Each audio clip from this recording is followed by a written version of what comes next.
Hello दोस्तों, welcome to exam लग। कैसे हैं आप लोग? तो आपके लिए मैथ का सेशन आ चुका है, तो आप लोग जल्दी से स्टार्ट करेंगे। जब तक आप लोग सेशन को शेयर कर दें, जल्दी से सेशन को शेयर करके आ जाएं सभी लोग। सेशन को जल्दी से शेयर कर दीजिए। चलिए हम लोग स्टार्ट करेंगे। तो आप लोग सबसे पहले क्वेश्चन का फॉर्मेट देख लीजिए कि क्वेश्चन कैसे पूछे जा रहे हैं एग्जाम में। देखिएगा, ये पहला क्वेश्चन है आपके सामने। इसी प्रकार ये दूसरा क्वेश्चन है आपके सामने। इसी बात तीसरा आप क्वेश्चन देख सकते हैं कि कैसा क्वेश्चन पूछा गया था एग्जाम में। इसी तरह बहुत सारे क्वेश्चन हैं जो आपके लिए लगाए गए। 25 क्वेश्चन लगभग आपको पढ़ाए जाएंगे आज। तो जल्दी से आप लोग सेशन को शेयर कर दीजिए। तब तक हम लोग जो है क्वेश्चन को एनालाइज कर लेते हैं। ये एसएससी सीजीएल के क्वेश्चन हैं। आपको हम बता दें कि सभी क्वेश्चन सीजीएल लेवल के हैं, आप लोग को हम पढ़ाने वाले हैं। तो जल्दी से आप लोग सेशन को ज़रूर शेयर कर दें। सेशन को शेयर करेंगे आप लोग तो ज़्यादा से ज़्यादा सेशन को लोगों को जोड़ेंगे तो कोई दिक्कत नहीं होने वाली है। तो हम लोग सेशन को आप सेशन को शेयर करके आ जाइए जितने भी लोग हैं। चलिए हम लोग जो सेशन को स्टार्ट करेंगे।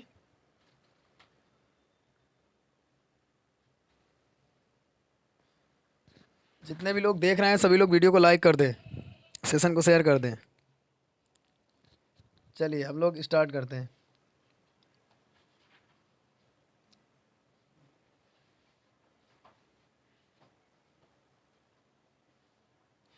देखिए, पहला क्वेश्चन आपको पूछा गया है कि यदि एक्स स्क्वायर माइनस 5x+1 बराबर 0 है और एक्स की घात 6 प्लस एक्स की घात 4 एक्स स्क्वायर प्लस 1/5 x³ है, तो इसका मान ज्ञात करना है, आपको बताना है। तो सबसे पहले आपको यहाँ पर इसको जो पूछा गया उससे आप चलेंगे। इसमें अगर हम एक्स से भाग कर देते हैं तो आपके सामने यहाँ दिख रहा है। अगर आप एक्स से भाग करेंगे तो जब इस वाले सेशन में एक्स से भाग करेंगे तो देखो एक्स स्क्वायर तो एक्स बचेगा। इसके बाद यहाँ पर जो माइनस का है, माइनस का जो 5 लिखा है वो माइनस का 5 बचेगा। और 1 के नीचे क्या आ जाएगा, एक्स आ जाएगा, तो 1/x आ जाएगा इसमें भाग करने पर, एक्स का भाग करने पर। तो आपके सामने ये एक्स प्लस 1/x की जो वैल्यू आ जाएगी वो 5 आ जाएगी दोस्तों। क्लियर है? अब इसके बाद अगर हम बात कर लेते हैं आगे, तो हम लोग थोड़ा सा पेन चूज कर लेते हैं कि पेन कैसा लिया जाए। ऐसा ले लिया जाए, कोई दिक्कत नहीं है।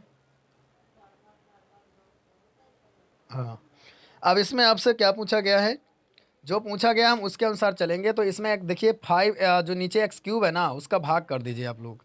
तो जब उसका भाग करेंगे तो देखो हमारे पास यहाँ एक्स स्क्वायर बच जाएगा और प्लस में जो है यहाँ पर x की घात जो 4 लिखी है उसमें x³ का भाग होगा तो x हो जाएगा, और एक्स स्क्वायर में x³ भाग होगा तो 1/x बच जाएगा दोस्तों। और यहाँ पर तो 1 प्लस x³ बचेगा ही, कोई दिक्कत आपको नहीं आएगी। तो यहाँ पर भी क्यूब बचेगा, तो हमारे सामने ये x³ बच गया और प्लस में 1/x³ बच गया। और आगे जो है प्लस में जो है x बच गया और प्लस में 1/x बच गया दोस्तों, कोई दिक्कत। अब आप देख सकते हैं कि प्लस में 1 भी तो है, तो प्लस में 1 हो गया। नीचे आप इसके क्या लिख देंगे, इसके नीचे 5 लिख देंगे। तो देखो x³ प्लस 1/x³ का मान चाहिए, x प्लस 1/x का मान दिया है। तो इसका अगर दोनों पक्षों का अगर क्यूब करें, आप ये वाले का दोनों पक्षों का क्यूब करें तो देखो क्या आ जाएगा, यहाँ पर 125 आ जाएगा 5 का अगर क्यूब करेंगे। और क्योंकि आपका a प्लस बी भी होता है तो उसमें से ये यहाँ पर जो a प्लस बी आएगा वहाँ पर a प्लस बी का मान कितना आएगा, जो भी आएगा a प्लस बी का मान, यानी a प्लस बी का मान 5 आएगा ना, यहाँ पर ये वाला 5 आएगा। अगर x³ प्लस 1/x³ प्लस में 3ab और ब्रैकेट में x a प्लस बी रखते हैं तो कट जाएगा, लेकिन 5 या 15 इसमें से माइनस करना पड़ेगा। 125 से जैसे ही आप 115 माइनस करेंगे, मतलब 15 माइनस करेंगे 125 में से, तो मतलब जैसे ही आप 15 माइनस करेंगे तो 110 आएगा। और 110 आपका वो तो आ ही जाएगा। और 110 यहाँ पर x³ की वैल्यू निकलेगी और इसकी वैल्यू 5 निकलेगी, तो 115 आ जाएगा। 110 ये आ जाएगा और 5 ये आ जाएगा, 115 यहाँ हो जाएगा और ये 116 हो जाएगा। अब 116 को अगर आप डिवाइड कर रहे हैं 116 नहीं दोस्तों, ये गड़बड़ हो रहा है यहाँ पर, सॉरी 116 नहीं है, 115 100, हाँ 113 आएगा, 112 यहाँ तक हुआ। तो 5 दूनी 10 और यहाँ पर अगर ये 115 आ जाएगा जोड़ने पर, क्योंकि 110 वो आता है, 5 ही आ जाएगा। तो यहाँ पर जैसे ही आप इसको 5 से डिवाइड करेंगे तो 5 तियाँ 15 और माने 5 दूनी 10 और 5 तियाँ 15, यानी इसका उत्तर कितना आ जाएगा, 23 आ जाएगा दोस्तों। 23 आ जाएगा। आप इसे कर सकते हैं, कोई बड़ी बात नहीं है, ठीक है। देखिए पेन टैब ना हो, चलिए हम इसको थोड़ा सा एक बार फिर से समझा देते हैं, क्योंकि आपको ये थोड़ा सा कम समझ में आया होगा, तो एक बार इसे हम फिर से ले लेते हैं। चलिए समझा देते हैं आपको, एक बार समझा देते हैं अच्छे से, तो आपको परेशानी नहीं आएगी, क्योंकि अब ये समझ में कम आया होगा।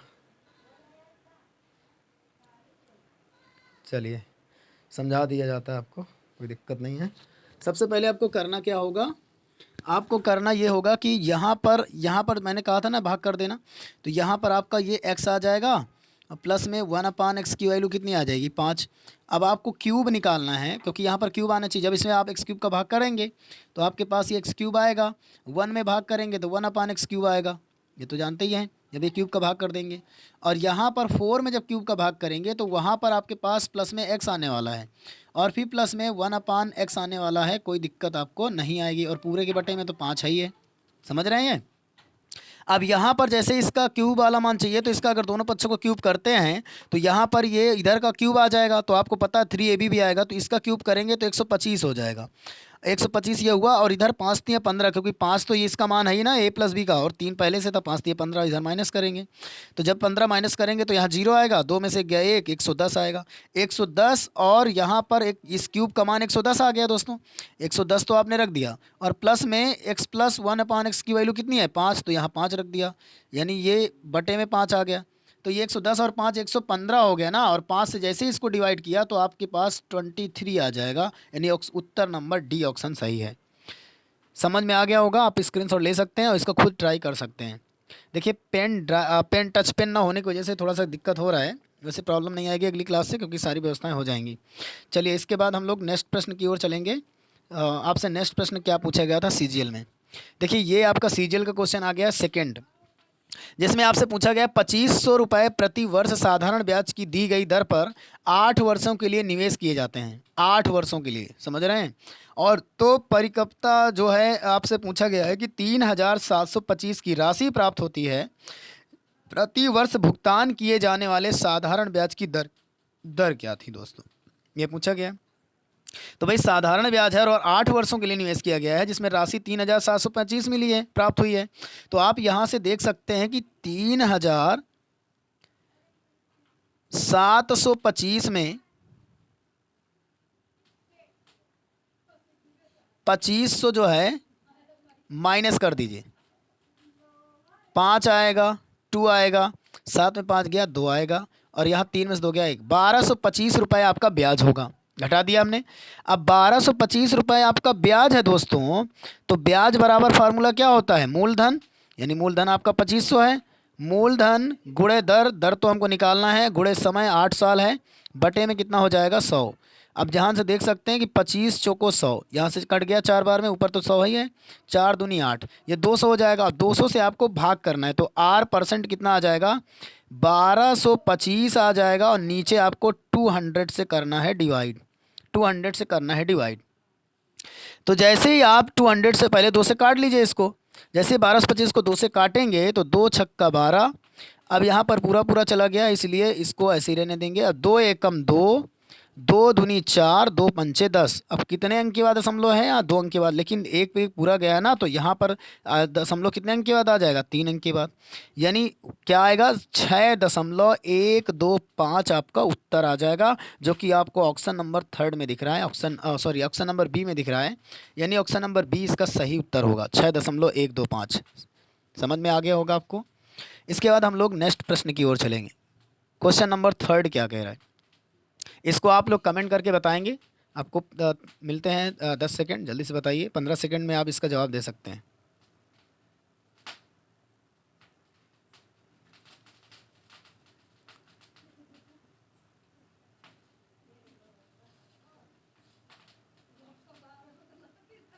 चलिए हम लोग देख लेते हैं कि पी और क्यू की एक परियोजना को क्रमशः 15 दिन और 10 दिनों में पूरा कर सकते हैं। उन्होंने एक साथ काम शुरू किया, लेकिन 2 दिन के बाद क्यू काम छोड़ देता है।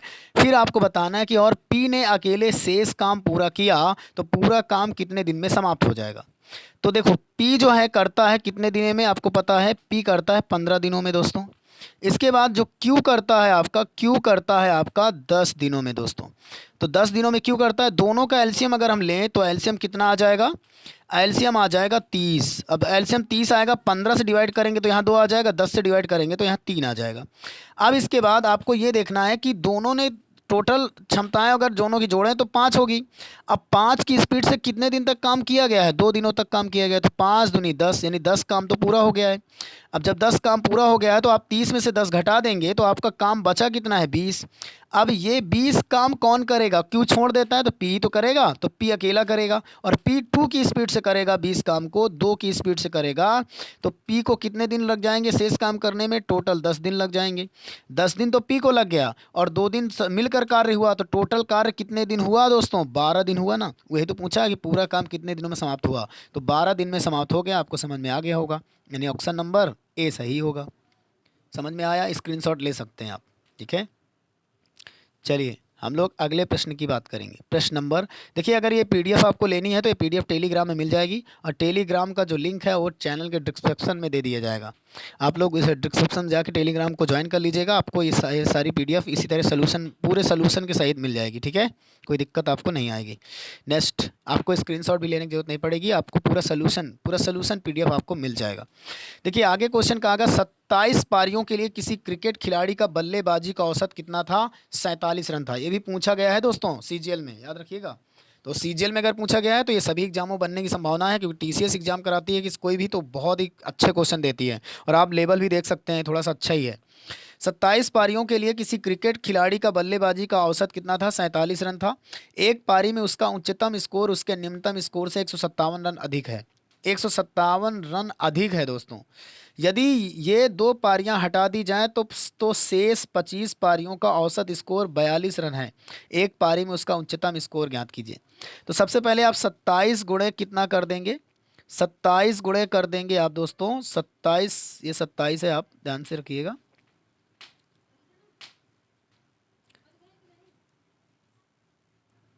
ये 27 है दोस्तों, ठीक है। तो 27 में जो है आपको मल्टीप्लाई करना है 47 का, तो 7 सते 49, 7 दूनी 14, 14 14 और 4 आपका 18 हो जाएगा।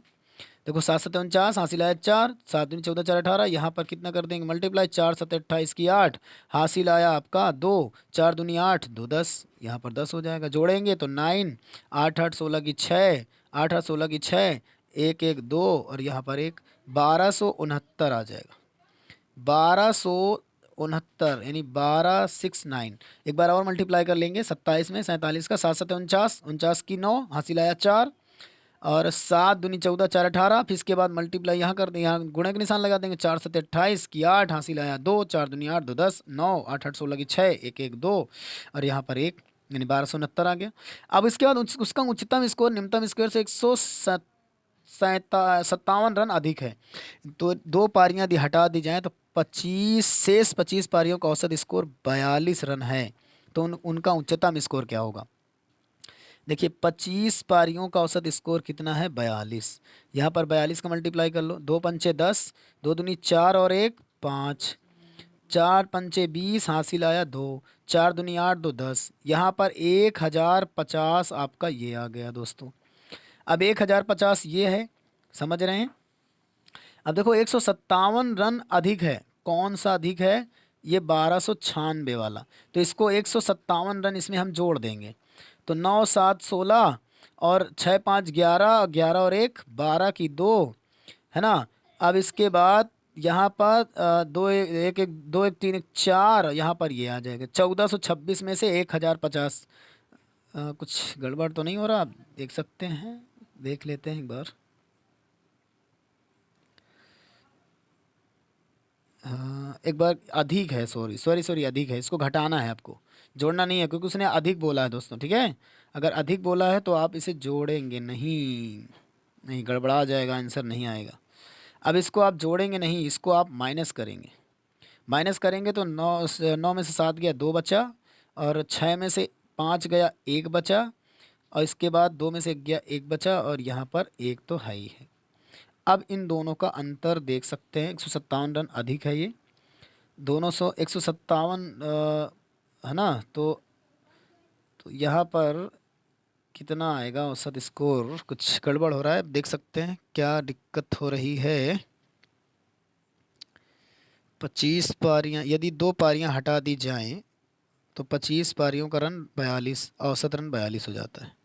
शेष पारी, हाँ हाँ ठीक है, ये तो मल्टीप्लाई कराया हमने, 2 पंचे 10, 2 दूनी 4 1 5, और 4 से कराया, 4 पंचे 20, 4 दूनी 8 2 10, 4 पंचे 20, 4 दूनी 8 2 10, ठीक है 5 आया, 1050 आया। ये मल्टीप्लाई में तो दिक्कत नहीं हुई, 27 और 47 में ये तो 1269 ही आएगा। 12 9 7 16 की 6 यहाँ पर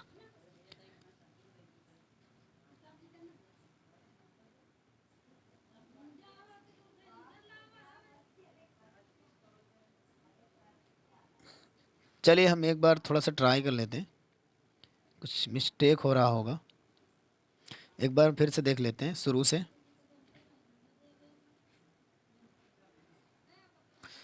देखिए आपको इसको करना कैसे, आपको सबसे पहले आपको क्या करना है, 27 का मल्टीप्लाई कर देना है 47 में, जिससे आपका इसका जो मल्टीप्लाई आ जाएगा वो आपका 1269 आ जाएगा। आप करके देख लेना, मैंने एक बार किया था, ठीक है। इसमें आपको 157 रन अधिक है तो इसमें 157 ऐड कर देना है, जिससे यहाँ पर 9 7 16 की 6 आ जाएगा, 6 5 11 1 12 की 2 आ जाएगा, 2 1 3 1 4 आ जाएगा, और 1 आ जाएगा, 1426 आ जाएगा। अब अगर आप 1426, अब यहाँ पर 25 पारियों का अगर रन 42 है, इसका गुणा करते हैं तो ये गुणा करने पर 1050 आएगा दोस्तों, आप कर सकते हैं। अब इन दोनों का डिफरेंट अगर देखेंगे तो देखो 6 आएगा, 12 में से 5 गया 7 आएगा, यहाँ 3 आएगा, 376 डिफरेंट आएगा, और 2 पारियों का है तो औसत निकालना है तो 1 से डिवाइड कर दीजिए, 2 से डिवाइड कर दीजिए, 2 1 कम 2, 2 अट्ठे 16, 2 अट्ठे 16, 188 रन इसका उत्तर होगा, ऑप्शन नंबर ए। आप कर पाएंगे, कोई प्रॉब्लम नहीं आएगी, बहुत ही इंपॉर्टेंट क्वेश्चन था, तो ये क्वेश्चन में लोग फंस जाते हैं, ठीक है, याद रखिएगा।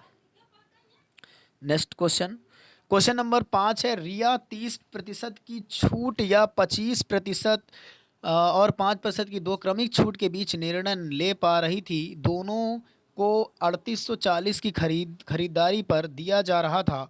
दोनों छूटों में क्या अंतर है, मतलब अंतर आपको बताना है। तो भैया यहाँ पर 3840 है, इसमें से सबसे पहले आपको 30% की छूट देना है, और फिर इसके बाद 25 और 5% की छूट देना है। तो आप इसे कर सकते हैं, 30% का मतलब इसे 70 में बेच रहे हैं आप।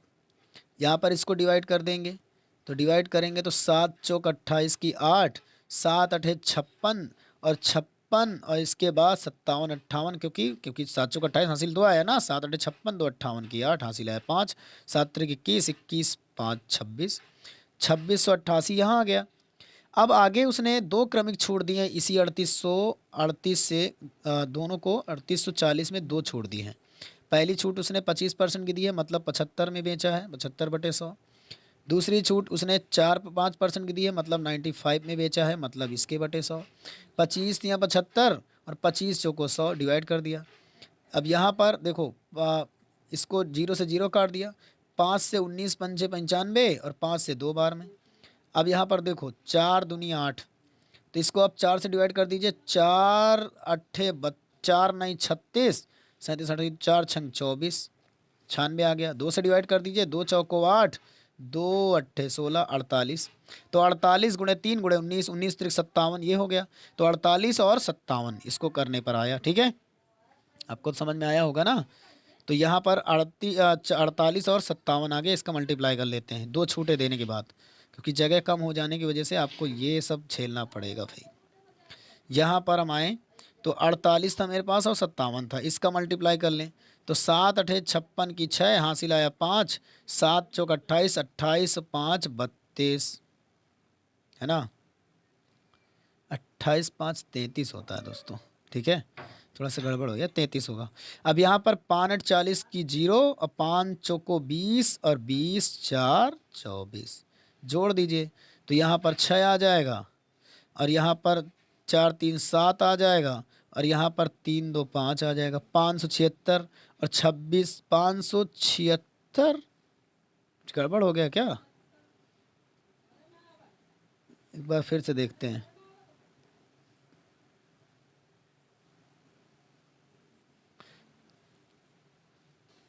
तो जब आप इसका गुणा करेंगे 48 और 57 का, तो आपके पास इतना आएगा। तो इसको जोड़ेंगे तो 6 आ जाएगा, और यहाँ 3 आएगा, 4 3 7 हो जाएगा, और एक ये 1736 आ जाएगा। अब आप यहाँ पर देख सकते हैं दोनों छूटों में अंतर क्या है। ठीक है, अब यहाँ पर आपके पास 1736 आ जाएगा, यहाँ कोई दिक्कत नहीं है। तो आप देख सकते हैं कि कितना छूट अंतर आया है, आप अंतर निकाल सकते हैं, आप कोई दिक्कत नहीं है, आराम से आ जाएगा। क्योंकि देखो 30% आपका पहले था, 30% पहले था, इसके बाद आपके पास 25 मतलब 75 होता है, और 5 मतलब 95 होता है। तो कर लिया गया। अब यहाँ पर अगर 7 चौक 28, 7 अठे 56, यहाँ पर 70% छूट निकाला ना 33 में। तो देखो 30 यहाँ पर अगर करेंगे तो 7 चौक 28 की 8, 7 अठे 56, 56 और 56 और 2 58 हो गया, 7 त्रिक 21, 21 और 5 26 हो गया। तो यहाँ पर अगर देखा जाए तो दोनों में अंतर आपका आराम से दिख रहा है। कुछ गड़बड़ हो रहा है क्या? एकल छूट बना के अगर किया जाए तो भी आ सकता है, वैसे कोई बड़ी बात नहीं है। चलिए पहले हम थोड़ा दूसरा सवाल देख लेते हैं, इसको हम बाद में देखते हैं। कुछ फंसाओ सवाल, कुछ इसमें मिस्टेक हो रहा है यार, शायद ऑप्शन गलत है या तो फिर कोई दिक्कत कर रहा है। चलिए आगे देख लेते हैं। अगला कह रहा है निम्न तालिका तीन दिनों के दौरान 3 प्रिंटरों द्वारा मुद्रित पृष्ठों की संख्या दर्शाती है। तो इसमें आपको बताना है 3 दिनों के दौरान प्रिंटर जेड द्वारा मुद्रित पृष्ठों की औसत संख्या कितनी है। तो सीधे ये वाला आपको जोड़ना है, जेड वाला पूछा गया है। तो देखो 8 आ गया जोड़ने पर, 8 तो आया ही, और 6 एक 7 एक 8 और आ गया, 8 और आ गया, एक 8 और आ गया, 2 2 4 एक 5, 588 हो गया। अब इसमें 3 से डिवाइड करना है, औसत बताना है। 3 एकम 3, यहाँ पर 32 छंग, यहाँ पर बचा 2, 3 9 27, 3 छंग 18, 196 उत्तर आ जाएगा दोस्तों। ऑप्शन नंबर ए बिल्कुल सही उत्तर होगा। देख सकते हैं कुछ सवाल बिल्कुल नॉर्मल भी हैं, ऐसा नहीं कि सारे कठिन ही हैं। नेक्स्ट कह रहा है, देखिए 17 का क्यूब प्लस 7 का क्यूब, नीचे भी 17 का स्क्वायर प्लस 7 का स्क्वायर माइनस के बराबर 24 दिया है। इसका आंसर बताना है, जल्दी से कमेंट बॉक्स में इसका आंसर बताएं। क्या होगा इस प्रश्न का सही जवाब? इस प्रश्न का सही जवाब क्या हो सकता है? आप लोग कमेंट बॉक्स में इसका जवाब दे सकते हैं। देखिए आपको एक मैं कॉन्सेप्ट बता दूं कि अगर ऊपर आपका ए क्यूब लिखा है, ए क्यूब और बीच में बी प्लस में बी क्यूब लिखा है, नीचे ए स्क्वायर लिखा है प्लस बी स्क्वायर लिखा है, माइनस का ए बी लिखा है दोस्तों। तो ध्यान से देख सकते हैं ऊपर ए प्लस बी का whole cube, A cube plus B cube बन रहा है, नीचे A square plus B square minus A B. तो A cube plus B cube का सूत्र जो होता है वो बनता है ए प्लस बी, दूसरे ब्रैकेट में A square plus B square minus A B, ये बनता है। तो यही कॉन्सेप्ट इसमें लगा हुआ है, मैं आपको बता दिया हूँ कि यही कॉन्सेप्ट इसमें लगा हुआ है। तो जब यही कॉन्सेप्ट लगा हुआ है तो आप आराम से इसका आंसर बता सकते हैं। यही कॉन्सेप्ट से इस प्रश्न को हम करने वाले हैं, ध्यान से देखिएगा, इसी कॉन्सेप्ट से हम इस प्रश्न को करने वाले हैं दोस्तों। ठीक है, तो यहाँ पर अगर हम बात करें तो ऊपर a प्लस बी यानी 17 7 कितना हो जाएगा, 24 हो जाएगा दोस्तों। 24 तो ऐसे लिख दीजिए मल्टीप्लाई। अब यहाँ पर 17 का स्क्वायर मतलब 17 का स्क्वायर लिखना है, फिर इसके बाद 7 का स्क्वायर लिखना है, माइनस का ए बी मतलब 17 17 सत्ते 119 होता है, इसको लिख देना है। बटे में आपका ये जो दिया गया है वो 17 का स्क्वायर वो तो दिया ही है, प्लस में 7 का स्क्वायर दिया है, माइनस में के आ जाएगा। बराबर में क्या लिखेंगे, 24 जो लिखा है वो बराबर में 24 लिखेगा, तो 24 से 24 तो कट जाएगा। अब इसको अगर हम इधर ले जाएंगे तो देखो इधर ले जाएंगे तो बराबर की इस पार जाएगा ये, और जब बराबर की इस पार दोनों वैल्यू सेम सेम होती हैं तो कट जाती है, ये भी कट जाएगा ये भी कट जाएगा। तो ये माइनस है ये भी माइनस है, तो कंपेयर करेंगे तो के की वैल्यू क्या आ जाएगी, 119 आ जाएगी दोस्तों। तो ऑप्शन नंबर ए सही होगा इसका सही जवाब। ठीक है, कितना सही जवाब होगा, ए ऑप्शन इसका सही जवाब होगा। देखो ऊपर नीचे काटा नहीं है मैंने, इधर 24 24 कट गया तो 1 बचा था, तो ये वाली वैल्यू उठाकर मैं इधर ले गया, जब इसको उठा के इधर ले गया तो दोनों बराबर हो गए। तो बराबर में जो चीज़ सेम लिखी होती है वो कट जाती है, तो ये देखो ये दोनों बराबर में आते कट गया, 7 और 7 बराबर में आते कट गया, स्क्वायर थे। तो यहाँ पर के की वैल्यू ये भी माइनस में थी, इधर माइनस माइनस कट गया, तो के की वैल्यू 119 आ जाएगी आसानी से। तो आपको ये समझ में आ गया होगा, आपको लोग PDF मिल जाएगी, आप लोग परेशान मत होइए। नेक्स्ट प्रश्न, दो संख्याओं का मासा जो है 12 है, निम्नलिखित में से कौन सा उनका लघुत्तम नहीं हो सकता? जल्दी से सही जवाब दें। तो ये तो बहुत ही आसान होता है, ऑप्शन देखकर आप बता सकते हैं। जल्दी से जवाब दीजिए, इसका जवाब क्या हो सकता है बताइए।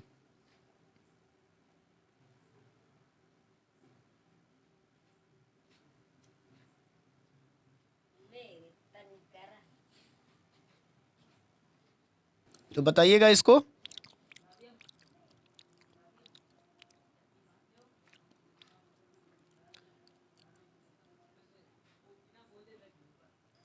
चलो देखो, इसे 12 का अगर आप जिसमें डिवाइड करेंगे वो कट जाना चाहिए, वही आंसर होगा। तो देखो यहाँ 60 कट रहा है,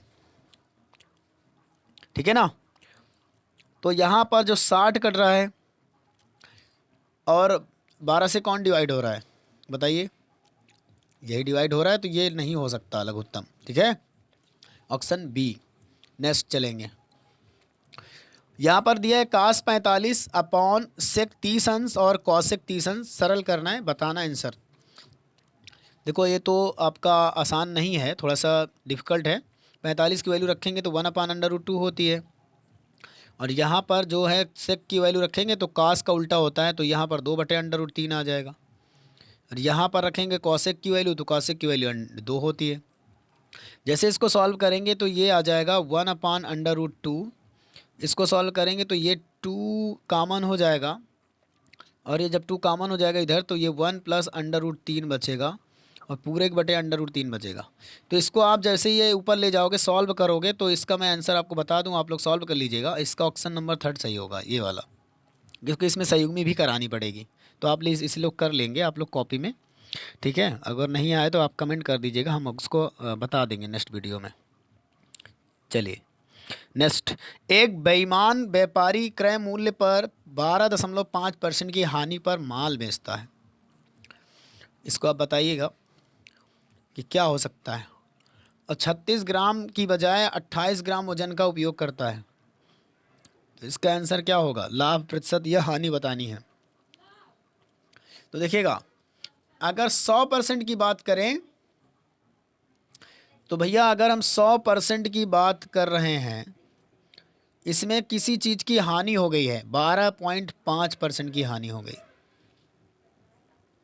तो अगर 12.5% की हानि हुई है, इसका मतलब है कि 12.5% का जो मतलब है यहाँ पर 1/5 है, और 1/5 को हम क्या लिख सकते हैं, देखिएगा इस 12 को हम क्या लिख सकते हैं, इस 12 सही को, यानी 12 सही 1/2 लिख सकते हैं। 12 दूनी 24, 1 25, 25/2 आ जाएगा। अब 25/2 आएगा, अगर हम इसको 2 से डिवाइड करते हैं तो 50 आ जाएगा। 25 पंचे 125, 12,125, 25 पंचे 125, 125, 1250 ये आ गया। अब 1250 25% की हानि पर है, लेकिन उसने कहा 36 ग्राम वजन की जगह पर 28 ग्राम वजन का उपयोग करता है। तो हमको कितना लाभ हुआ है ये बताना है। देखिए अगर वो 36 के बजाय 28 का यूज करता है तो उसे लाभ बताना है। ये किसके बराबर है, 28 के बराबर है। तो ऊपर आपको 28 लिख देना है, नीचे 36 से भाग कर देना है, क्योंकि 28 यूज करता है। तो इसे आप 4 नहीं 36 और 4 सते 28, 9 से डिवाइड करिए। इसे 9 से डिवाइड करेंगे, 9 एकम 9, 3 बचा, तो 9 9 एकम 9, 3 12 है ना, 35 हो गया। 9 9 त्रिक 27, 9 त्रिक 27, 3 बार जाएगा, 3 ये बच गया, 5 3 8, तो लगभग दशमलव में जाएगा दोस्तों। तो इसको दशमलव में ले जाइएगा, जैसे 7 से गुणा करा लेंगे, ये आपका 112 पॉइंट कुछ आएगा। जैसे 112 पॉइंट कुछ आएगा, आप इसको मल्टीप्लाई कर लीजिएगा तो आपका उत्तर होगा 12.5। इसमें जगह ना होने की वजह से मैं मल्टीप्लाई नहीं कर रहा हूँ, आप लोग इसे 9 से डिवाइड करके और मल्टीप्लाई कर लीजिएगा, उत्तर आ जाएगा, ठीक है। ना आए तो फिर आप लोग बताइएगा। नेक्स्ट देख लेते हैं। इसका एक तरीका और बताऊँगा मैं आपको। चलिए पहले हम आगे क्वेश्चन कर लेते हैं, क्योंकि टाइम भी थोड़ा सा कम है। इसके बाद हम लोग आगे बात कर लेंगे, जो क्वेश्चन बच जाएंगे। नीचे दी गई तालिका 5 फैक्ट्रियां द्वारा उत्पादन की गई चम्मचों की संख्या को दर्शाती है। पी द्वारा निर्मित चम्मच की संख्या आर द्वारा निर्मित चम्मच की संख्या से अनुपात क्या है। तो सबसे पहले आप देखो, पी द्वारा 100 चम्मच निर्मात किए गए हैं। अब इसके बाद जो है और Q द्वारा कितने चम्मच, और 5 फैक्ट्रियों द्वारा उत्पादन, नहीं P द्वारा हो गया और R द्वारा, तो R द्वारा 150 किए गए हैं। इन दोनों का रेशियो बताना, 0 0 कट जाएगा, 5 दूनी 10, 5 तियाँ 15। तो उत्तर इसका 2:3 होगा, जो इसमें नहीं दिख रहा है, तो इसका एक सी ऑप्शन रहा होगा 2:3 दोस्तों। ठीक है, ये इसका उत्तर सही होगा। आप लोग करिएगा। नेक्स्ट देखो वही सवाल आ गया जैसा कि अभी पीछे मैंने करवाया था। ये वही कॉन्सेप्ट है, इसको 4 से आप डिवाइड कर सकते हैं, ये 10 आ जाएगा, कोई दिक्कत नहीं है। अब ऊपर देखिएगा, ऊपर बन रहा है ना a³ माइनस b³। तो जब a माइनस b³ बन रहा है तो ऊपर वाला अगर हम तोड़ेंगे तो ये 17a माइनस b बनेगा, 17 में 7 घटाएंगे तो आपके पास 10 आ जाएगा, बाकी तो सेम ही बनेगा।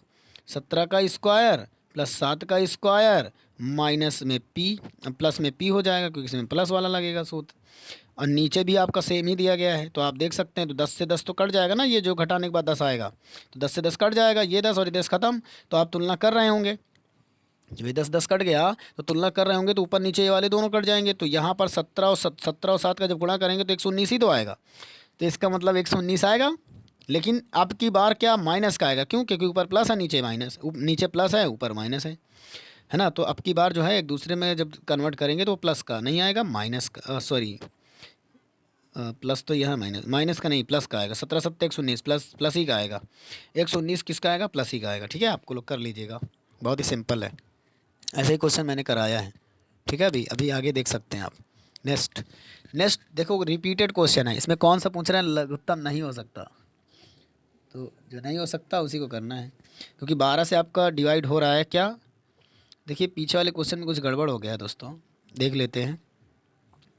इसमें डिवाइड किया गया था, कौन सा प्रश्न था देखते हैं। हाँ ये प्रश्न था, देखिए यही सवाल है, इसमें हमने गलती से आपको 60 बता दिए है, और यहाँ पे 74 है, यहाँ पर 74 नहीं होना चाहिए, ये सारे ऑप्शन ही गलत हैं। यही सवाल आगे देखिएगा आपको दिया गया है, यही सवाल अभी जो कराने जा रहे हैं, यही सवाल ये देखो दिया गया है, इसमें ऑप्शन ही यही थे। 12 देखो, 12 छंग 72, 12 सत्ते 84, 12 पंजे 60, यानी 90 जो आपका ऑप्शन था वही सही था।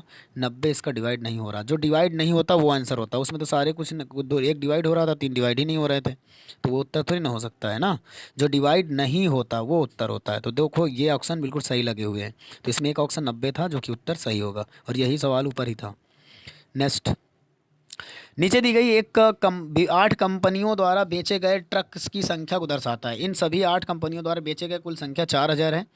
तो बेचे गए ट्रकों की संख्या 8 कंपनियों में कुल प्रतिशत के रूप में दर्शाया गया है। तो आपको बी, सी, एफ तथा एच द्वारा बेचे गए ट्रकों की संख्या इन सभी 8 कंपनियों द्वारा बेचे गए ट्रकों की संख्या से कितने प्रतिशत कम है। देखो बी द्वारा कितने बेचे गए हैं? 27%। सी द्वारा कितने बेचे गए हैं? 18%। एफ द्वारा कितने बेचे गए हैं? एफ द्वारा 7%। और एच द्वारा कितने बेचे गए हैं? एच द्वारा 14%। जोड़ दीजिए सभी को, तो 8 7 15, 15 7 कितना होता है? 22, 22 4 26 की 6, 2 2 4 4 2 6, 66 हो गया, 66% ये हो गया। अब 8 कंपनियों द्वारा टोटल कितना है?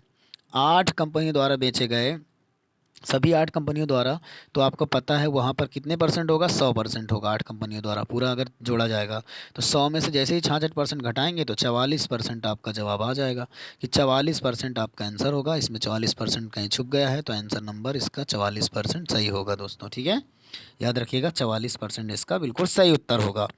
नेक्स्ट क्वेश्चन नंबर 16 की बात कर लेते हैं। इसे 1500 मीटर की दौड़ है। देखिए दौड़ वाला चैप्टर आपको हम पढ़ाएंगे, याद रखिएगा दौड़ वाले चैप्टर पढ़ाएंगे।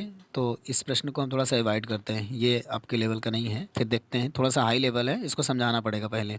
तो रेस वाला चैप्टर हम कल एक वीडियो आएगी रेस से संबंधित, तो रेस से संबंधित कल मैं एक टॉपिक आपको पूरा कवर करा दूँगा, तब ये प्रश्न आपको समझ में आएगा। और वैसे अगर मैं बताता भी तो कोई फ़र्क नहीं पड़ने वाला। ठीक है, चलिए इसका नेक्स्ट, ये भी वही प्रश्न है, रिपीटेड है। एक आयत, अगला क्वेश्चन, एक आयत की लंबाई और चौड़ाई में क्रमशः 8% और 5% की वृद्धि हुई है। तो क्षेत्रफल में कितने परसेंट वृद्धि होगी? तो अगर 8% बढ़ा है तो 8 को हम फ्रैक्शन वैल्यू में तोड़ेंगे तो 4 दूनी 8, 4 से 25 बार में, तो 25 से 2 बढ़ा तो 27 हो गया। इसी प्रकार 5% को अगर हम फ्रैक्शन में तोड़ें तो 5% का मतलब होता है 1/20, और पहले अगर 20 है तो आज कितना हो जाएगा? 21 हो जाएगा। तो ये पहले का एरिया है, बात का एरिया है। 25 दूनी 50, तो यहाँ तो 500 हो जाएगा। यहाँ करेंगे तो आप इसका गुणा करा लीजिए 27 गुणा 21 का, तो 7 एकम 7, 2 एकम 2, 2 सत्ते 14, हासिल आया 1, 2 दूनी 4, 1 5, तो यहाँ पर आ जाएगा 7, 4 2 6, और ये आएगा 567। 67 बढ़ा है ना दोस्तों, 67 बढ़ा है। किससे बढ़ा है? 500 से बढ़ा है।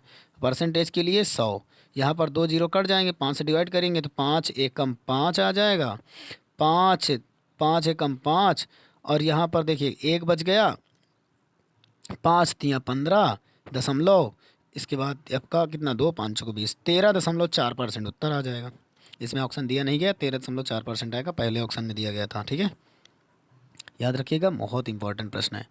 नेक्स्ट, निम्नलिखित संख्याओं में से 49 की पावर 15 माइनस 1 का भाजक ज्ञात करें। क्या होगा इसका भाजक? कोई दिक्कत नहीं है, 9 की पावर 15 को इकाइंग उठा लीजिए, माइनस 1, जब भी इसको आप भाजक निकालेंगे तो 15 इसका जब भी विषम पावर 9 की आती है तो उसका मतलब 9 ही आता है इकाई अंक। तो जब इसमें से एक हटा देंगे तो उत्तर कितना आ जाएगा? 8। तो उत्तर आपका बी ऑप्शन रहा होगा 8, याद रखिएगा। ठीक है, बहुत इंपॉर्टेंट। इकाई अंक उठा लीजिए, जब भी विषम पावर हो तो उसका इकाई अंक 9 होता है, और एक घट जाएगा तो भाजक क्या होगा? 8 होगा। नेक्स्ट, एक समकोण त्रिभुज है पी क्यू आर, क्यू पर समकोण है और भुजा पी आर और की लंबाई दी गई। देखिए इसको आप बनाएंगे एक त्रिभुज, ये बन गया एक त्रिभुज। ऊपर वाली वैल्यू क्या है? पी, ये वाली वैल्यू क्या है? क्यू, ये वाली वैल्यू है आर, क्योंकि इसको समकोण माना गया है। अब इसमें पी आर की लंबाई 17 है ये वाली, और क्यू आर की लंबाई क्या है? 8, ये वाली 8 दे दिया। तो हमको लंब पूछा गया है, पी क्यू की लंबाई कितनी है? 15, सब तो दिया गया है, तीनों दिया गया है।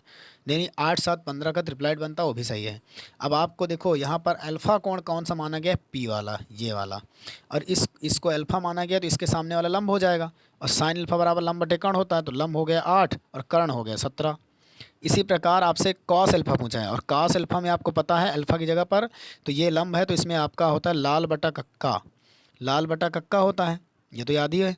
तो आधार बटे कर्ण होता है, तो आधार इसके लिए 15 हो जाएगा, तो ऊपर प्लस रखना है, दोनों को जोड़ना है ना, दोनों को जोड़ पूछा गया है, sine alpha plus cos alpha, और कर्ण कभी बदलता नहीं है, 17 ऊपर हो गया, और 15 8 कितना हो जाएगा? 23, और नीचे कितना हो जाएगा? 17। तो देखिए आराम से उत्तर आ गया ना, 23/17, ऑप्शन नंबर ए सही होगा। ठीक है, आराम से इसे आप कर सकते हैं, कोई बड़ी बात नहीं है, बहुत ही आसान प्रश्न है। नेक्स्ट क्वेश्चन नंबर 18, इससे पूछा गया दो वृत्तों की परिधियां क्रमशः 198 352 है, और आपसे बताना त्रिज्याओं के मध्य अंतर क्या है। तो देखिए पहली परिधि को मान लेंगे 2πr1, दूसरी परिधि को मान लेंगे, इसी में अंतर निकालना है तो 2πr2, 2πr1 2πr2, है ना। थोड़ा सा इसको अच्छे से लिख देते हैं, नहीं आप लोग कहेंगे राइटिंग बहुत गंदी। देखियो राइटिंग तो हाथ से लिख रहे हैं तो राइटिंग थोड़ी सी गंदी रहेगी, जब पेन टच पेन आएगा तो आपको आसानी से समझ में आएगा। तो यहाँ पर 2πr1 माइनस 2πr2 ये कर दिया। अब इसमें से देखिए 2π कामन है, 2π कामन है, दो परतों की परिधि देखिए ऐसे तो नहीं लग पाएगा, समान गड़बड़ हो जाएगा ना। तो एक काम करिएगा, इसको आप परिधि से कर लेंगे, हम लोग परिधि से करते हैं। परिधि दी गई है ना तो समस्या ये है, नहीं तो वरना न दी गई होती तो निकाल लेते। तो पहली परिधि 2πr1 से निकाल लेंगे, r1 त्रिज्या निकाल लो पहले 198। तो यहाँ पर देखो 2 से काट दो, इसे 2 से काटेंगे तो 2 9 18 और 2 9 18 99 आ जाएगा। पाई का मान 22/7 होता है, गुणे में r1 हो जाएगा, r1। तो देखो 11 2 9 22, 11 9 99, तो 9 7 63, 63 बटा कितना आ जाएगा? 2, है ना, 63/2 आ जाएगा। 2 से डिवाइड करेंगे, 2 त्याही 6, 2 एकम 2, 2 पंचे 10, 31.5 r1 आ जाएगा। चलिए हमने r1 निकाल लिया। अब हम लोग क्या करेंगे? r2 निकालेंगे, इसको हटा देते हैं, अब r2 निकाल लेते हैं ना। अब r2 निकालेंगे, r2 निकालने के लिए जब r2 निकालेंगे तो आप देखिएगा 2πr2 बराबर कितना होता है? 1, यहाँ पर 19, अब यहाँ पर 352 दिया है, 352 दिया है। अब अगर इसे 2 से काटते हैं, 2 से कट जाएगा, 2 एकम 2, 2 सत्ते 14, 2 छक्के 12। अब ये पाई का मान 22/7 होता है, तो 22/7 में 2 से कट जाएगा 11 बार में, और ये 2 से कट जाएगा ये काम करिएगा, इसे अब 11 से काटिएगा। 11 दूनी 22, 2 बार में कट जाएगा। 11 एकम 11 और 11 छंग 66 और 2 से काटेंगे तो 8 आ जाएगा। अब यहाँ पर अगर 7 का इधर गुणा हो जाएगा तो 8 7 56, यानी 56 और 56 और 31.5 में अंतर कितने का है? 10 में देखो, 10 में से 5 गया 5 आया, और इधर आया 5, 5 में से 1 गया 4 आया, और 5 यहाँ पर कितना बच गया? 5 में से 3 गया 2 आया। 24.5 इसका सही उत्तर होगा दोस्तों, याद रखिएगा। तो पहले 2πr1 कर लीजिए 158 के बराबर, r1 का मान निकाल लीजिए, फिर 2πr2 कर लीजिए 352 के बराबर, r2 का मान निकाल लीजिए, दोनों का अंतर निकाल लीजिए, तो 24.5 उत्तर आ जाएगा। आपको समझ में आया होगा, आई होप, कोई दिक्कत नहीं है। नेक्स्ट देखो, ये दिख नहीं रहा होगा आपको थोड़ा सा, इसके जो है पीडीएफ ही ऐसी बनी थी, तो क्या किया जाए। तो यहाँ पर देखो 88 दिया गया था, 63 दिया गया था, 42 दिया गया था। विमाओं वाले शीशे के घनाभाकार को 8.4 सेंटीमीटर व्यास के सीधे गोलाकार शीट प्राप्त किए जा सकते हैं। यानी दोनों का आयतन देखो, 88 ऊपर लिख देना है, घनाभ का आयतन लंबाई गुणे चौड़ाई गुणे ऊंचाई होता है। इसके बाद 63 लिख देना है, और इसके बाद आपको 42 लिख देना है। नीचे आपका ये व्यास है, व्यास का त्रिज्या अगर करेंगे तो आधा होगा, तो 8.4 का आधा कितना हो जाएगा? 2 से डिवाइड करेंगे, 2 चौको 8, 2 दूनी 4। और ये गोले का है, तो गोले का आयतन होता है 4/3 पाई आर क्यूब। पाई का मान रख दीजिए 22/7, आर क्यूब का मतलब 4.2 3 बार लिख देना, 4.2 है ना, यहाँ पर रख दिया। अब इसी को आपको सॉल्व कर लेना है, आपके उत्तर आपके सामने आ जाएगा। ऊपर मैंने क्या रख दिया? लंबाई गुणे चौड़ाई गुणे ऊंचाई, यानी यह घनाभ का आयतन है। नीचे आपको 4/3 पाई आर क्यूब की जगह, त्रिज्या की जगह 4.23 बार रख दिया। अब इसी को आपको डिवाइड करना है, काटना पीटना है, और आपका आंसर आपके सामने आ जाएगा। याद रखिएगा, बहुत मोस्ट इंपॉर्टेंट सवाल है। ठीक है, दोनों आयतनों का भाग करना है। इतना तो कर लोगे यार, अगर तैयारी करते हो, कोई मतलब नहीं है। नेक्स्ट, 169 और 144 का मध्यानुपाती बताना है। जल्दी से बताइए, इसका मध्यानुपाती क्या होगा? 169 और 144 का मध्यानुपाती क्या हो सकता है? तो मध्यानुपाती के लिए मैंने बताया है कि इसको रूट में हमेशा लिख देते हैं 169, इसके बाद 144। अगर इन दोनों का मध्यानुपाती देखें तो ये 169 का मध्यानुपाती 13 होगा, 144 का 12 होगा। इसको दोनों को मल्टीप्लाई बाहर करेंगे तो 12 3 36, हासिल आया 3, 12 कम 12, 12 3 15, 156 इसका सही उत्तर होगा। तो 156 भी बी ऑप्शन में दिया गया होगा। ठीक है, याद रखिएगा, 156 इसका बिल्कुल सही उत्तर होगा। बहुत ही इंपॉर्टेंट सवाल है। नेक्स्ट सवाल है, निम्न एक ग्राफ दिया है, दंड ग्राफ दिया है, उसमें आपको बताना है कि इसमें जो है 6 शाखाओं बांटी गई है। तो इसमें दोनों वर्षों में पहली शाखा और की कुल बिक्री और दोनों वर्षों में चौथी शाखा की कुल बिक्री का अनुपात क्या है? तो देखिए, दोनों वर्षों में पहली शाखा, तो दोनों वर्षों में पहली शाखा, ठीक है ना, 18 और 19। तो 18 और 19 की बात करें तो यहाँ पर कुछ थोड़ा सा आपको दिख नहीं रहा होगा। 18 ऊपर वाला है, बैगनी वाला 18 है, 19 आपका जो है वो आपका कत्थई वाला है जो दिख रहा है। तो इसमें आपसे पूछा गया है कि दोनों वर्षों में पहली शाखा, दोनों वर्षों में पहली शाखा का मतलब जानते हो क्या हुआ? इसमें 6 शाखाएँ हैं, 6 शाखाएँ, 1 2 3 4। तो पहली दोनों वर्षों में पहली शाखा को जोड़ देंगे। तो दोनों वर्षों में पहली शाखा का हमको ये नहीं दिख रहा था कि नंबर कौन से पड़े हैं, तो इस क्वेश्चन को अवॉइड किया जा रहा है, क्योंकि इसमें ऊपर ये वाले नंबर दिख नहीं रहे हैं दोस्तों। अगर ये नंबर दिख नहीं रहे हैं तो आप इसका जवाब बता नहीं सकते हैं, क्योंकि पीडीएफ में जो था तो छोटा था तो उसमें दिख रहे होंगे, इसमें थोड़ा सा गंदा दिख रहा है तो साफ दिख नहीं रहा है। अगर हम क्लियर बताएंगे भी तो आपको थोड़ा सा टाइम लग सकता है। तो इस सवाल को हम नेक्स्ट वीडियो में ले आएंगे, थोड़ा सा अच्छा टाइपिंग करके आपको इस नेक्स्ट वीडियो में आपको ले आएंगे। ठीक है, याद रखिएगा, थोड़ा सा प्रयास करिएगा, अगर हमको मिल जाए तो कर लीजिएगा, वरना हम लोग इस क्वेश्चन को अगले नेक्स्ट, जितने भी क्वेश्चन इसके 2-3 बच गए हैं ना, आंसर नहीं आए हैं ना मैच किए हैं, तो उनको हम नेक्स्ट वीडियो में लेने वाले हैं। याद रखिएगा, अगर आपको आते हैं तो उसका स्क्रीनशॉट लेकर ज़रूर जवाब दें, वरना हम इन तीनों सवाल को नेक्स्ट वीडियो में लाने वाले हैं। बिल्कुल लाएंगे, आप लोग परेशान न होइए कि ये 3 छोड़े जाएंगे, बिल्कुल नेक्स्ट वीडियो में होमवर्क लाएंगे, वीडियो भी लाएंगे और ये तीनों क्वेश्चन भी ले लेंगे। उसमें हम लोग नेक्स्ट क्वेश्चन की बात करेंगे। देखिए, 2 वृत्त एक दूसरे को बाह्यता स्पर्श कर रहे हैं पी पर। तो पहले हम 2 वृत्त बना लेते हैं, एक वृत्त ये बना लिया, एक वृत्त ये बना लिया, दोनों बाह्यता स्पर्श कर रहे हैं। अब ए बी दोनों वृत्तों की उभयनिष्ठ अनुस्पर्श रेखा है भैया, ये लो ए बी बन गया अनुस्पर्श रेखा। अब यहाँ पर इसको पॉइंट को ए दे दिया, इस पॉइंट को बी दे दिया। उसने कहा है कि स्पर्श बिंदु है कोण पी ए बी। तो अगर यहाँ पर इसको मिला दिया जाए, इसको मिला दिया जाए तो एक दंडारेख बन गया। अब यहाँ पर यही बिंदु जो है पी पर छूते हैं, तो इसको हमने पी दे दिया नाम, ये वाला जो छू रहे हैं। ठीक है, अब यहाँ पर ये वाला जो आपको पी ए बी ये वाला एंगल आपको बता दिया है उसने, कितना है? 40 डिग्री है दोस्तों। ठीक है, अब इसके बाद अगर ये 40 डिग्री है तो आपसे क्या बी कोण पूछा है, ये वाला कोण पूछा है। तो देखिए अगर हम बात करें तो यहाँ पर ये वाली अगर त्रिज्या है, अगर ये x है तो ये वाला भी x होगा। समझ रहे हैं ना, क्योंकि ये भी तो त्रिज्या है, वृत्त को स्पर्श कर रही है, दोनों की स्पर्श रेखाएं हैं। ये एक कोण बन रहा है ऐसे करके, ये ध्यान से देख सकते हैं ये वाला। तो अगर ये वाला कोण x है तो ये वाला भी तो x होगा, और अगर ये x है ये x है तो ये वाला अगर 40 है तो ये वाला भी 40 होगा। अब ये वाला भी 40 होगा, ये लो। अब ये 40 हो गया, ये 40 हो गया, तो यहाँ पर अगर हम ध्यान से देखें तो आपका जो ये कोण 40 है, ये कोण 40 है, तो दो तीनों त्रिभुजों का एक 180 अंश होता। तो ये इधर वाला कोण कितने का बचा, यानी ये वाला जो कोण बचा, ये वाला जो कोण बचा, इधर वाला जो कोण वो 100 डिग्री का बचा, है ना। अब जब ये 100 डिग्री का बचा तो आपको पता है कि ये 100 डिग्री का बच गया, कोई दिक्कत नहीं है। तो अगर ये 100 है तो दोनों तरफ इधर वाला जो अगर आता है, दोनों तरफ रेखी कोण जो होता है वो 180 अंश होता है, तो इधर वाला 90 बचा, ये 90 बचा। तो अगर ये x है ये x है, तो यहाँ पर क्या दिक्कत है कि ये दोनों कोण का जोड़ ही, ये दोनों कोणों का जोड़ ही ये बाहरी कोण होता है। आप कभी कभी भी किसी त्रिभुज का ऐसे बनते हुए देखा होगा कि अगर ये वाला कोण आपसे पूछा जा रहा है, ये वाला कोण, तो इन दोनों का जोड़ ही तो आता है दोस्तों। तो इसीलिए इन दोनों का जोड़ 2x होगा और 50 होगा।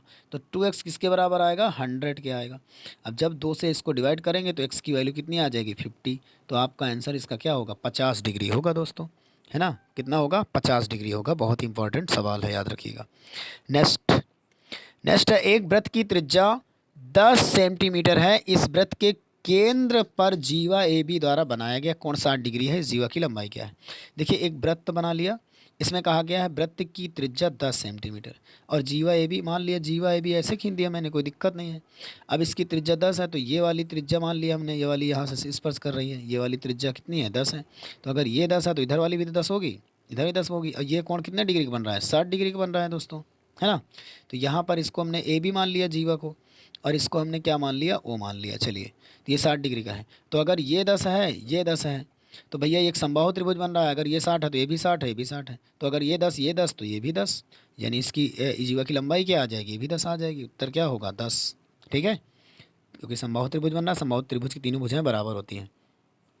नेक्स्ट क्वेश्चन नंबर 27 आप देख सकते हैं, त्रिभुज ए बी सी में ए बी बराबर 12 है।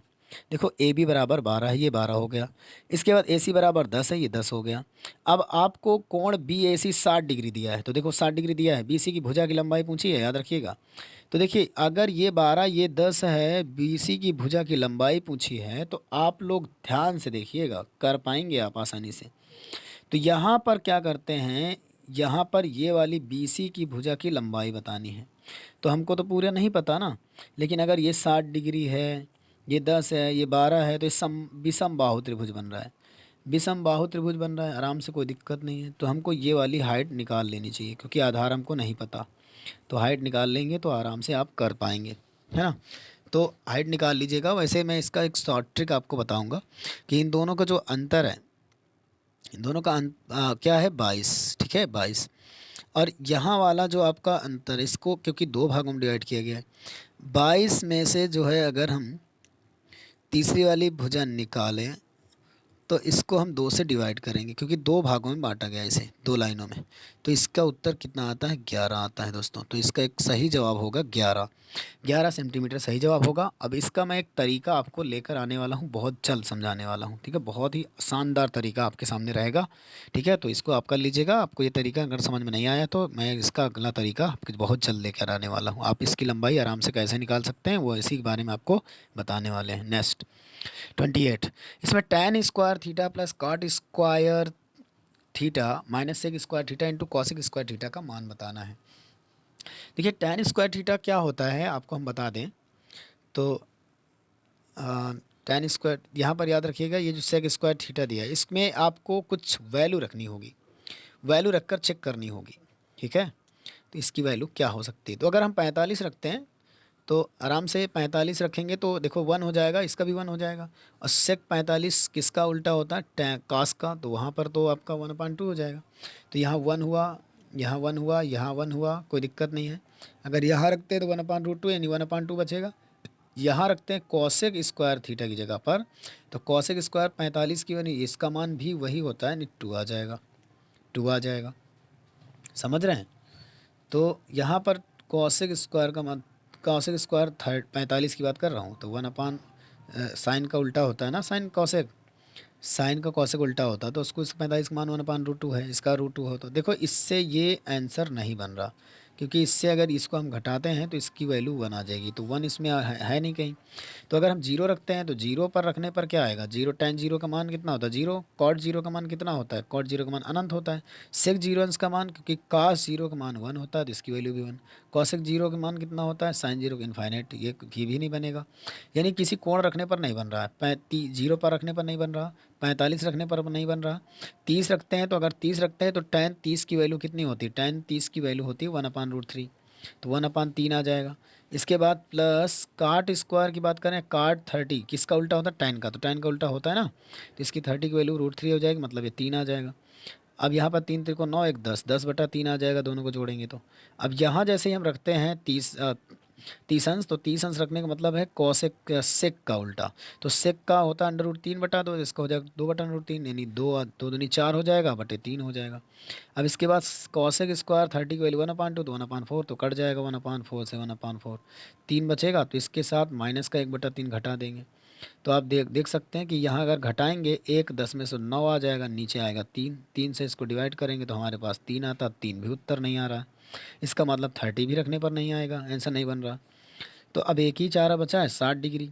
60 डिग्री रखते हैं तो √3 की वैल्यू 60 डिग्री है, तो 3 आ जाएगा, 3 आ जाएगा। अब ये कॉट का 60 को 1/3 होता है, तो 1/3 3 10, 10/3 तब भी बनेगा। इसमें अगर रखते हैं तो का 60 अंश, तो 60 इसका मतलब 2 आ जाएगा, 2 आ जाएगा, तो 2 का स्क्वायर 4 होगा, है ना, 4 होगा, तो 4, और इसका से 60 का अंश का मान 3/2 होता है, तो 3, तो 4 गुणा 3/4, 4 से 4 कट जाएगा, 3 आएगा। अब यहाँ पर 3 ये आएगा, तो इसका मतलब है 10/3 हमारे पास ये है, और 3 ये है, 3 त्रिको 9, 1/3, 1/3 भी ऑप्शन में नहीं है। ये सवाल ही कुछ न कुछ कहीं गलत है दोस्तों, हम लोग बाद में देख लेंगे। या तो यहाँ पर प्लस माइनस होना चाहिए कुछ, ये तो माइनस होना चाहिए, या तो किसी को और दिक्कत। तो ये प्रश्न कहीं ना कहीं आपका रॉन्ग है, और इस प्रश्न को हम देखेंगे कि क्या रॉन्ग है इसमें, ठीक है, क्योंकि हमने सारे कोण रख के देख लिया है आपके सामने, कुछ नहीं आ रहा। तो इसको अगर हम थोड़ा सा, चलिए बनाने की कोशिश करें, बताएं आपको। इसको अगर हम बताएं तो हमारे सामने यहाँ अगर हम सेक स्क्वायर के बाद माइनस लगा लें, तो अब इसमें हम इसको चेंज कर सकते हैं। कैसे, tan स्क्वायर की जगह अगर हम कर दें, tan स्क्वायर थीटा का मान होता है, tan स्क्वायर थीटा बराबर होता है 1 माइनस कॉस स्क्वायर थीटा, तो 1 माइनस सेक स्क्वायर थीटा रख दिया हमने, है ना। अब कि देखो, क्योंकि sec square theta minus tan square theta बराबर 1 होता है, तो यहाँ पर ये क्या हो जाएगा इसका मान, क्योंकि आपको पता है इसका मान क्या होगा, क्योंकि tan स्क्वायर थीटा बराबर मान क्या होता है, सेक स्क्वायर थीटा -1 होता है। इसी प्रकार कॉट स्क्वायर थीटा क्या होता है, कॉसेक स्क्वायर थीटा -1 होता है। यहाँ पर माइनस का सेक स्क्वायर थीटा है, और यही ये जो कॉसेक, जहाँ पर कुछ भी नहीं लगा वहाँ माइनस का कॉसेक स्क्वायर थीटा होना चाहिए, तभी ये सेक स्क्वायर थीटा माइनस का प्लस का, और cosec square theta minus plus का कटेगा, और -1 मिलकर -2 आंसर आएगा। तो दोस्तों आप करेक्शन कर लीजिएगा, सेक स्क्वायर थीटा और कॉसेक स्क्वायर थीटा के बीच में माइनस लगा हुआ है, तो इसका उत्तर -2 आ रहा है, बहुत ही आसानी से। ये प्रश्न गलत नहीं है, बट यहाँ पर आपका माइनस होना चाहिए सेक स्क्वायर और कॉसेक स्क्वायर थीटा के बीच में दोस्तों। तो आपको मैंने ये सारे सवाल करवा दिए हैं। आपको सेशन कैसा लगा, आपके सामने मैंने 25 क्वेश्चन कराए हैं, जिसमें 2-3 क्वेश्चन में डाउट है। एक क्वेश्चन ये मैंने करवा दिया, कोई दिक्कत नहीं है। ये वाला क्वेश्चन भी मैंने करवा दिया है, ये वाला क्वेश्चन मैंने करवा दिया, जिसमें डाउट है उसकी बात कर रहा हूँ मैं।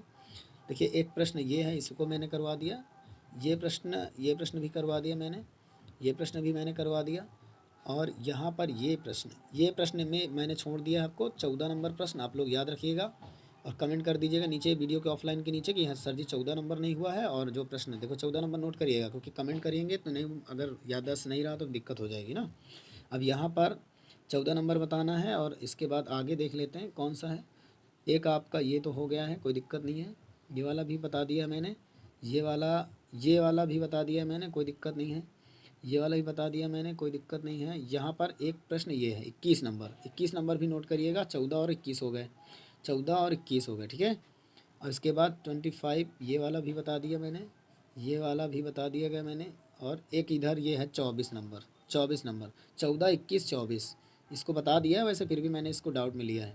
तो याद रखिएगा, प्रश्न नंबर 14, प्रश्न नंबर 21 और प्रश्न नंबर और कौन सा है, प्रश्न नंबर आपका ये है 24, ठीक है, प्रश्न नंबर 24। ये 3 प्रश्न आपको हम बताएंगे अगले वीडियो में, नेक्स्ट वीडियो में। यही आपके डाउट होंगे, हमको पता है, तो ये नेक्स्ट वीडियो में आने वाले हैं दोस्तों, याद रखिएगा नेक्स्ट वीडियो में। तो अगर वीडियो अच्छी लगी हो तो वीडियो को ज़रूर लाइक करें और ज़्यादा से ज़्यादा दोस्तों के साथ शेयर करें। वीडियो को लाइक कर दें, वीडियो को शेयर कर दें। चैनल पर अगर पहली बार आए हैं तो चैनल को ज़रूर सब्सक्राइब करें। तब तक के लिए हम मिलेंगे नेक्स्ट वीडियो में, तब तक के लिए bye bye, take care, good night, thank you.